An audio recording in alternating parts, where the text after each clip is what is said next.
La literatura es un pasaje hacia un universo inédito, desconocido. Un cuento, un relato, una colección de palabras pueden despertar sensaciones insólitas. ¿Quiénes hacen estas construcciones que tienen el poder de desatar tus fantasías? ¿Cómo las hacen? ¿Cómo se escuchan? Aquí encontrarás esos fragmentos que estremecen y la historia de sus narradores para explicártelo. Esto es Cuentos al Oído. Mi nombre es Patricia Slukic. Bienvenidos y bienvenidas a Casa Montenegro Podcast.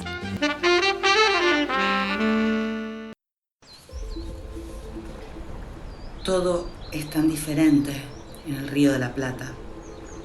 El agua color ocre se extiende más allá de manera inquietante. Fue lo que me dije la última vez que lo crucé para ir a Montevideo en el ferry desde Buenos Aires. No es posible. Sin embargo, sabía muy bien de qué se trataba. Sabía con certeza que Montevideo me esperaba del otro lado, que no hacía más que cruzar el río, el que en mi infancia se llamaba con toda simpleza el río. Solo iba a la otra orilla a bordo del buquebús, del otro lado del primer río que vi en mi vida. Estaba en terreno completamente conocido. El ferry cruzaba mi primera agua dulce. Sin embargo, en el medio del agua, durante un momento, creí que no era nada de eso, que nunca vería Montevideo, que esa travesía no terminaría nunca, que el río había perdido sus márgenes, que se había vuelto en verdad el río sin orillas de Juan José Saer, que sus límites se habían desvanecido, que no habría ningún lugar donde orillar. El ferry no dejaba de avanzar, sin embargo, pero en un momento, delante de esa extensión de agua ocre y amarilla, medio café con leche o color león, al infinito, delante de esa agua cuyo tinte es en realidad por completo indefinible, definitivamente turbio, me dije, no es posible. No es posible. También fue lo que se dijo el explorador Juan Díaz de Solís al descubrir el río. Ese río tan vasto que tenía la sensación de estar en presencia de un brazo de mar. Sin embargo, el agua era dulce y de un amarillo terroso, hasta perderse de vista. 3 meses antes, en octubre de 1515, había dejado el puerto de Sanlúcar de Barrameda en busca de un pasaje entre los océanos Atlántico y Pacífico. La expedición la había propuesto el rey de España, quien después de la muerte de Américo Vespucio había nombrado a Díaz de Solís piloto mayor de Castilla. Se habían puesto a su disposición 3 carabelas y 70 hombres estaban a sus órdenes. Pero ¿cómo podía ser que el agua de ese mar amarillo, marrón, no fuera salada? Después de haberla probado en varias oportunidades, después de haberle pedido a varios de sus hombres que hicieran lo mismo, ¿acaso me equivoco? Pruébenme esta agua. Después de que los unos y los otros le confirmaran, y sí, es de verdad extraño, sí, pero es así. Juan Díaz de Solís nombró la extensión de agua que tenía frente a sus ojos mar dulce. No es posible, fue también lo que se dijeron los marineros que se quedaron a bordo de la más pequeña de las carabelas unos días más tarde, poco tiempo después de que Díaz de Solís hubiera desembarcado con algunos hombres. Juan Díaz de Solís había decidido explorar en ese extraño brazo de mar, cuya agua era dulce, a bordo de la carabela más liviana, dejando las otras dos detrás de él. El destacamento primero hizo escala en una isla. Poco tiempo después de la muerte del pañolero, Juan Díaz de Solís le pidió a los marineros que le dieran sepultura al joven en esa tierra nueva que bautizó con su nombre, Isla Martín García. Luego de eso, abandonaron la isla para explorar la costa noreste del río Mar, en busca de un pasaje hacia el otro océano. De repente vieron hombres, indígenas charrúas, guaraníes o chandúes. La verdad, los historiadores no concuerdan todavía sobre el tema. Entonces, tal vez porque su presencia pudo hacerle creer a Juan Díaz de Solís que el pasaje podía encontrarse en esa dirección, tal vez con la idea de capturar a uno de ellos para ofrecérselo al rey de España, quién sabe, pidió que echaran un bote al agua para llegar a la costa con un pequeño grupo de marineros, 7 en total, entre los cuales se hallaba uno de los grumetes más jóvenes, Francisco. Es que era tan liviano Francisco. Francisco todavía era casi un niño, tenía apenas 14 años, lo que le seguiría sumando una persona más, ¿no? Sin sobrecargar en la embarcación, Francisco tan pequeño.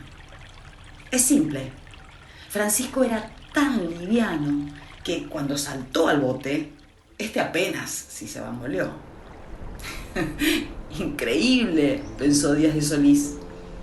Parecería que embarcamos un pájaro.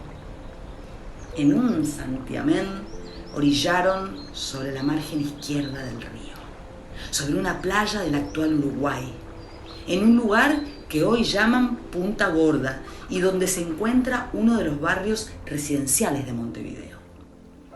A menos que fuera un poco más río arriba, allá donde se encuentra la actual ciudad de Carmelo. Los historiadores todavía tienen dudas sobre este tema.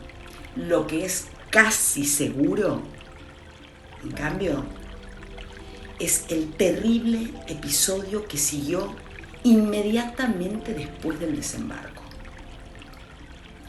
Se dice que los hechos tuvieron lugar no lejos de la costa, lo suficientemente cerca del mar que Solís, por una ironía del destino, acababa de calificar de dulce, para que los marineros que se habían quedado a bordo de la pequeña carabela pudieran asistir a la escena siguiente.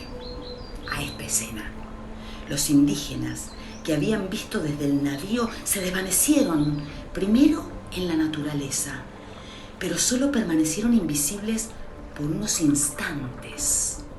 Muy rápido surgieron de la selva y atacaron a Solís y a sus hombres con flechas. De hecho, una verdadera lluvia de flechas abatió sobre los que habían desembarcado, al punto que el aire alrededor de los españoles se oscureció. Cuando el ataque llegó a su fin, los cuerpos de Juan Díaz de Solís y de los marineros que lo acompañaban yacían sobre la playa, agujereados por las flechas de los indígenas. En todo caso, es lo que los marineros que se quedaron en la carabela contaron después haber visto, ¿no? Así como la espeluznante continuación. En un primer momento, los indígenas se acercaron a los cuerpos que yacían sobre la arena. Parecían llamativamente tranquilos, contentos incluso, según lo que los marineros que se quedaron a bordo de la carabela llegaban a ver desde el puente del barco. Luego se pusieron a descuartizar los cuerpos de los españoles de una manera metódica, de forma perfectamente ordenada, como si cada uno supiera de manera exacta cuál era la tarea que debía cumplir. Cortar una cabeza, un brazo, una pierna. Una vez que los dividieron en pequeños trozos, Los indígenas compartieron un festín antropófago. ¿Se comieron a los españoles en trozos crudos o cocidos? Sobre este punto, los relatos de este terrorífico episodio divergen. Pero una cosa es absolutamente cierta.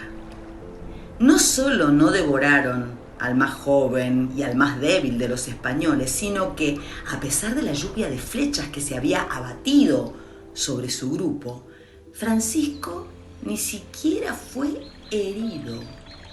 Caminaba, sin embargo, con los otros, pero así fue. Su cuerpo estaba intacto, como si durante su breve desaparición los indígenas se hubieran puesto de acuerdo. A ese no, al niño no. Eran lo bastante hábiles con sus flechas para hacerlas caer en forma de lluvia sobre los españoles sin rasguñar al que habían elegido preservar. Hipnotizados por la escena, temiendo sin duda padecer el mismo destino, los marineros que se quedaron a bordo no abandonaron su carabela. Cuando ya no quedó nada del piloto mayor y de los demás, cuando vieron a los indígenas desaparecer de nuevo en la selva y a Francisco con ellos, dieron media vuelta para reunirse con los otros 2 navíos y contar su terrorífico relato. Francisco pensó que los indígenas solo lo perdonaban por un momento, que su destino sería el mismo que el de los hombres con los que había desembarcado sobre la orilla del Mar Dulce, pero solo un poco después, un poco más lejos. Estaba sano y salvo, pero era el único. ¿Por qué? ¿Cómo es posible? En el ataque, y después durante el festín antropófago, dicen que permaneció a un costado. Nadie se le acercó, como si estuviera alojado en el interior de una cápsula invisible y, sin embargo, inviolable. Un capullo que lo habría protegido. Pero una vez que terminaron de comer, los indígenas debieron acercársele. ¿Cómo le hicieron entender que lo siguiera? ¿Recurrieron a gestos? ¿Lo tomaron de la mano? En todo caso, Francisco lo confirmó más tarde. Los indígenas siempre lo trataron bien. Fue porque era demasiado joven, lo entendería después. Todavía imberbe y tan liviano. Ahora bien, parecería que los indígenas hubieran tenido por principio no comer ni a las mujeres ni a los niños. El episodio inspiró a Juan José Saer uno de los libros más hermosos, El Entenado, del que Lord Bataillon realizó una sublime traducción a la lengua francesa. Curiosamente, el título del libro en francés es L'ancêtre, el ancestro, mientras que en español entenado designa a un niño del que no se es ni el padre ni la madre, pero que se cría como propio. No solo perdonaron a Francisco, sino que nunca lo trataron como cautivo. Los indígenas lo adoptaron y lo educaron como si fuera uno de los suyos. Esos indígenas eran charrúas, chandúes o guaraníes. Solo los chandúes y los guaraníes tenían costumbres antropófagas, según los especialistas. Pero todavía lo discuten y siempre aparece un historiador para volver a poner en cuestión lo que se creía cierto y adquirido. Así que incluso hay quienes dicen que nunca existió un festín, que los indígenas nunca comieron a esos españoles, que toda esa historia no es más que una leyenda. Lo que es seguro, en cambio, es que Francisco, el más joven de los grumetes del primer barco español en haber tocado las orillas del río de la Plata, vivió entre los indígenas y entre ellos terminó de crecer. Como es seguro que fue un muy buen entenado. Francisco aprendió sus costumbres muy rápido, muy rápido. Supo luchar, cazar y utilizar las armas como uno de los suyos. Aprendió a la perfección la lengua también, al punto que unos 10 años después, cuando se encontró en presencia de otra expedición española, al momento de empezar el relato de su extraordinaria aventura, a Francisco le costó encontrar las palabras de la lengua natal.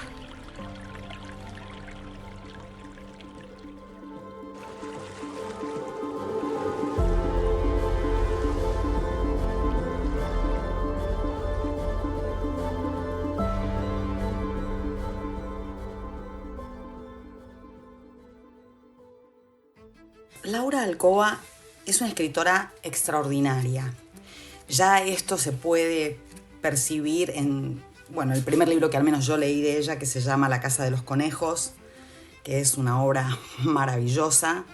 Y ahora, en este nuevo libro, que ganó el premio en Francia Roger Caillois en 2023, el año pasado, que está editado por Edasa en español, ahora en este año 2024, que se llama Las orillas del mar dulce, Laura Alcoba de nuevo vuelve a introducirnos en un universo tan extraordinario como ese que te mencionaba de La Casa de los Conejos. Porque primero hay que saber que esta escritora de chiquitita tuvo que vivir en la clandestinidad durante la época nefasta de nuestro pasado, que ahora parece y se empecina en volver a visitarnos, que fue la dictadura cívico-militar de entre el 76 y el 83. Laura tuvo que vivir en la clandestinidad durante esa época y después tuvo que emigrar, exiliarse a Francia, donde desarrolló su trabajo como escritora, donde aprendió la lengua francesa con tal dominio que pudo escribir en ese idioma.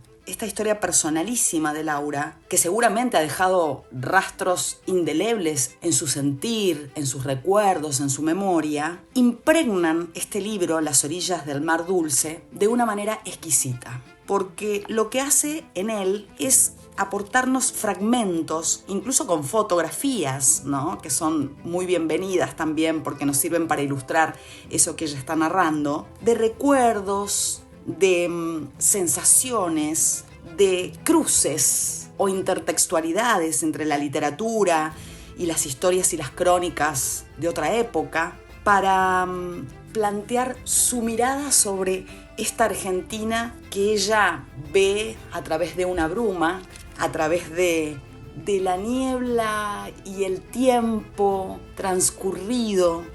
Es tan bonito este libro, tan bonito porque cada uno de los recuerdos o de los pequeños capítulos o de los pequeños relatos no son obviedades, no son el recuerdo sin más, sino que es traer a colación algo que viene de su infancia o algo que viene a su memoria y cruzarlo con sucesivas situaciones que conectan a el Río de la Plata. Por ejemplo, en Camalotes también. Arranca precioso Camalotes, dice: mi abuelo logró llevarme con él al cabo de unos meses, después de haber iniciado los trámites para ser mi tutor. Fue poco después de mi bautismo, 3 o 4 meses tal vez antes de la gran inundación de 1977. En el lugar donde yo vivía con mis abuelos maternos no se veía nada. En el centro de la ciudad, la gran inundación no había cambiado absolutamente nada. Es que La Plata no se encuentra al borde del río, sino a varios kilómetros de las orillas del Mar Dulce, en el continente. Y entonces así, de esta manera, hermosísima, que parece simple, pero es a la vez de una gran inteligencia en la interconexión de recuerdos con sucesos y con tramas que construyen nuestro país, nuestra identidad, nuestra memoria, de esta manera preciosa, como el fluir de este mar dulce, es que nos lleva Laura Alcoba por este río, que es este libro, y que se los recomiendo tanto, porque a mí personalmente me ha, en algunos capítulos, emocionado hasta las lágrimas. En otros, como en este que les acabo de narrar del festín, me ha dejado una sensación truculenta, que también tiene que ver con nuestra historia, ¿no? Esta idea de el cruce de las culturas, de la brutalidad, del avasallamiento de una cultura por sobre otra. Cada uno de estos relatos terminan de alguna forma convirtiéndose en memoria colectiva de un país al que a veces queremos olvidar, a un país en el que a veces no queremos vivir, pero resulta ser que este mar dulce, que es la Argentina y que es el libro de Laura, inevitablemente nos fuerza a entender que la memoria, que la historia, que los traumas, que las vivencias, que el horror y que la belleza forman parte de lo que somos y no podemos eludirlo.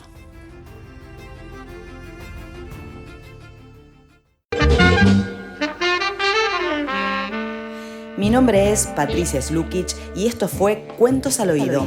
Te invito a escuchar más episodios en Spotify y en iVoox, las plataformas de Casa Montenegro Podcast.